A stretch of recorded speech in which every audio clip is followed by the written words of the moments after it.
Olá, turma! A nossa disciplina será Enfermagem e Saúde Pública, ou pode ser também, como vocês queiram chamar, também de Saúde Coletiva. Meu nome é Vanusa Ribeiro. Essa disciplina vai ter como meta para que vocês tenham conhecimento e também que vocês venham a compreender a evolução histórica da saúde no Brasil. Também eu quero que vocês venham a considerar o quadro político do Estado e as suas políticas nos campos social, que venha visar, oferecer uma contribuição sustentativa para a compreensão do Sistema Único de Saúde, que é o SUS. Então, vamos lá? Então, vamos para a nossa aula, Políticas públicas de saúde no Brasil. Qual é o objetivo dessa disciplina, dessa aula que vamos iniciar? Os objetivos é conhecer os fatos políticos que envolveram a questão da saúde, relacionar saúde vezes economia, conhecer os movimentos que induziram a criação do SUS e reconhecer a importância de adoção de políticas de saúde e também conhecer o papel da saúde pública. Vamos pensar? O que vocês entendem por políticas públicas de saúde?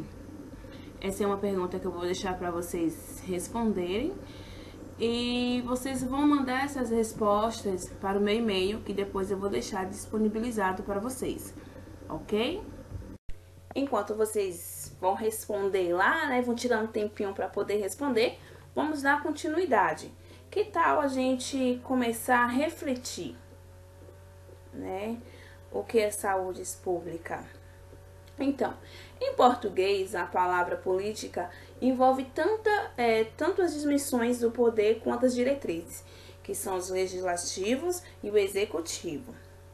Já em saúde coletiva, que é política de saúde, refere-se ao exercício do poder político e as intervenções planificadas, que é policy, com foco do bem-estar social.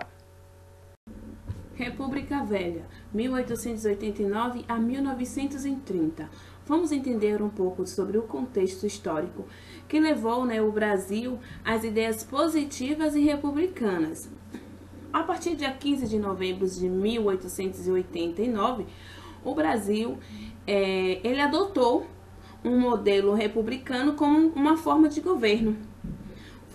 Na verdade, foi o período conhecido como a República Velha, que durou de 1889 até 1930. Isso quer dizer o quê? Historicamente, que este período é chamado de República Velha, porque foi uma contraposição ao período pós-revolução de 1930, que foi visto como um marco na história da República, que provocou grandes transformações no Estado brasileiro. Na República Velha, que foi nesse período de 1889 a 1930, o que aconteceu durante esse período, Teve o predomínio de doenças transmissíveis, que foram a sífilis, a febre amarela urbana, também teve a varíola, tuberculose e também teve algumas endemias rurais. Também nós temos o modelo econômico, que foi o agrário e exportador, porque se produzia, também se exportava. Teve aquela questão sobre saúde pública vezes assistência médica individual.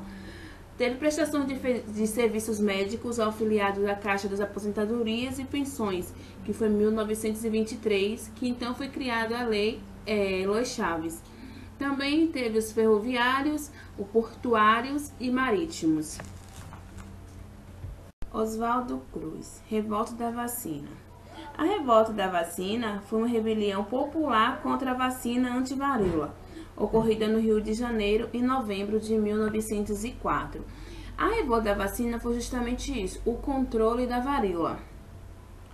Assim, quando Rodrigo Alves decidiu reorganizar e sanear a cidade, o que ele fez? Ele nomeou o engenheiro Pereira Passos para prefeito e pegou o médico Oswaldo Cruz para diretor da saúde pública. Aí com isso, foi iniciando as grandes construções de obras públicas e fazer a reurbanização do Rio de Janeiro.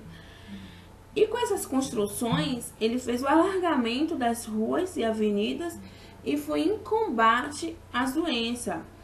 O que aconteceu? A população foi obrigada a mudar para longe do trabalho, para morros, e assim foi surgindo as grandes favelas. Aí, a população, como ela foi obrigada a morar longe, né? Com o resultado disso, foi a demolições. E assim, os aluguéis nessa época, eles subiram, né, de preço, deixando a população cada vez mais indignada. Mas só que era necessário combater o mosquito e o rato, que eram um dos principais transmissores de doença. Aí o que foi a campanha, né? Eles fizeram uma campanha que o governo, né, ele anunciou que pagaria a população por cada rato que fosse entregue às autoridades, eles teriam uma grande recompensa. Aí o que aquelas pessoas mais humildes fez? Começou a fazer criatório de roedores para ter uma renda extra. Aí com isso tava tendo, querendo ou não, isso é um fraude, né? Aí o governo pegou, suspendeu a recompensa pelas apreensões dos ratos. Só que quando a gente fala de lei das vacinas obrigatórias, brigadas sanitárias, que foi acompanhada por policiais, que eles entraram na casa pelo meio para aplicar a vacina, começou uma revolta na população. Por que a gente fala assim, uma revolta? Poxa, porque assim, não se praticavam as políticas de promoção de saúde, não se divulgava o porquê estava aplicando aquela vacina. Não, simplesmente eles entravam na casa e queriam aplicar. Aí você já imagina antigamente como as pessoas se vestiam, né? Que não é como hoje, que a gente usa uma regata, usa um shortinho. Não, antigamente era aquelas roupas compridas, os braços todos cobertos, pernas também. Então, quando chegavam esses policiais que entraram para aplicar a vacina, começaram a indignação do povo. Como é que eu vou mostrar meu braço para esse povo? Mostrar o braço era uma forma de... Eles diziam que era imoral. Vocês deu para entender aí, né? Aí, a partir disso também entra o ponto de partida para a Previdência Social e também surge as Santas Casas, que é um meio de caridade. Eras Vargas. Esse nome, Era Vargas, foi o nome que se deu ao período que Getúlio Vargas governou o Brasil por 15 anos. Nesse período vamos encontrar a conjuntura política e social. Vamos ver, né, Getúlio Vargas, que como eu disse para vocês, que ele governou durante 15 anos de forma contínua. Vamos ter o predomínio da doença da pobreza, a mobilidade moderna, que foram as doenças do coração, acidente, violência. Nesse período de 1930 a 1964, também foram criados institutos de aposentadorias e pensões e concessões desiguais, que foi o modelo excludentes, trabalhadores urbanos com carteira assinada. Também nós temos o modelo privatizante, que foi a contratação de serviços de terceiro. Também nesse período foi a criação do Ministério da Saúde, que foi em 1953, e também nós temos o modelo hospitalocêntrico. O bem interessante aí, né, que esse período foi um marco na história brasileira, porque Getúlio Vargas ele fez inúmeras alterações no país, que foi tanto na parte social quanto a parte econômica. Autoritarismo, que foi iniciado de 1964 a 1984, que é chamado de ditadura, que foi uma forma de governo que foi caracterizado por obediência absoluta, ou seja, a oposição à liberdade individual e expectativa de obediência inquestionável da população, ou seja, não se podia questionar nada.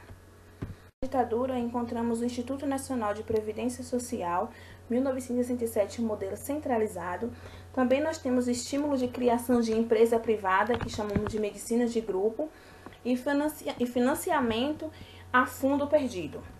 Também nós temos a empresa de equipamentos e medicamento, pagamento pela unidade de serviço, estímulo ao faturamento. Também temos o alto custo e o descontrole. Em 1977 também temos o Sistema Nacional de Controles e Pagamentos de Conta, que chamamos de Guia de Internação Hospitalar. Já na conjuntura política e social, nós temos a ditadura e repreensão sobre o crescimento econômico. Nessa repreensão e o crescimento econômico, nós temos a distribuição desigual, que teve a distribuição desigual de recurso e a saúde como bem de consumo. Então, com tudo isso, o resultado foi, com essa ditadura, né?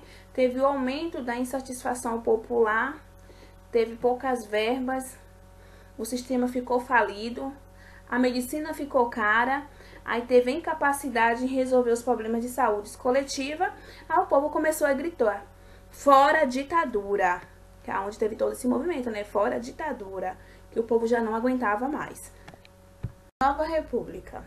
A Nova República, ou a Sexta República Brasileira, é o período da história do Brasil que se seguiu ao fim da ditadura militar aos dias atuais. Foi caracterizado pela ampla democratização política do Brasil e a sua estabilização econômica. Na Nova República, nós temos o período de redemocratização, temos as lutas entre grupos políticos, onde fez a formação de novos partidos, temos o Estado como papel coordenador, tem também na Nova República a criação de programas de saúde, a facilitação do acesso, temos a participação popular, onde a população, né, pode participar dessas políticas. Nova República de 1985 a 1989, onde se faz a Constituição de 1988, que é onde diz, é a lei maior a qual deve adequar-se todas as outras leis, invalidando-se caso não esteja em harmonia. A reforma sanitária foi um movimento da reforma sanitária que nasceu no contexto da luta contra a ditadura no início da década de 1970. Essa expressão foi usada para se referir ao conjunto de ideias que se tinha em relação às mudanças e transformações necessárias na área da saúde, onde aqui na reforma sanitária nós temos a 8ª Conferência Nacional de Saúde, temos o conceito ampliado de saúde, também nós temos o reconhecimento da saúde como direito de todos e dever do Estado, temos a criação do Sistema Único de Saúde, que é o SUS, temos a participação popular, que é como um controle social, e constituição e ampliação do orçamento social. Então, as políticas públicas, então, ela ficou definida como um conjunto de diretrizes estabelecida pela sociedade por meio de suas representações políticas, que seja parlamentares, e pela lei, visando a melhoria da qualidade de vida da população. Então, quero que vocês gravem bem, que saúde pública é uma atividade social destinada a promover e preservar a saúde da população. E aqui eu deixei um slide bem interessante para vocês, bem definido. Quais seriam as ações das saúdes públicas? Essas ações seriam, e é o dever, né? É o cuidado com resíduos, que é a vigilância sanitária, o controle de vetores, tratamento de esgoto e de água, incentivo às atividades físicas, ao lazer, tem a campanha de vacinação, a medicina preventiva, educação sanitária e a complementação alimentar. Essas são as ações da saúde pública. Vou deixar uma atividade também para vocês extra, que é assim, um exercício. Frente ao que foi exposto sobre saúde pública e a conquista do Sistema Único de Saúde, né, nossa trajetória, que eu fiz uma pequena história para vocês sobre a disciplina, né, eu quero que vocês apresentem a possível consideração para torná-la eficiente. Como essa epidemiologia contribui para isso? Vou deixar um agradecimento para vocês, uma frase de Guimarães Rosa, onde diz que uma coisa é pôr ideias arranjadas e outra é lidar com paz de pessoas, de carne e de sangue e de milhares e tantas misérias. Tanta gente que dá susto de saber, nenhum se sossega. Tantos nascendo e crescendo, se casando, querendo colocação de emprego, comida, saúde, riqueza, ser importante, querendo chuvas e negócios bons. Eu espero que vocês tenham gostado da aula, né? E até a próxima.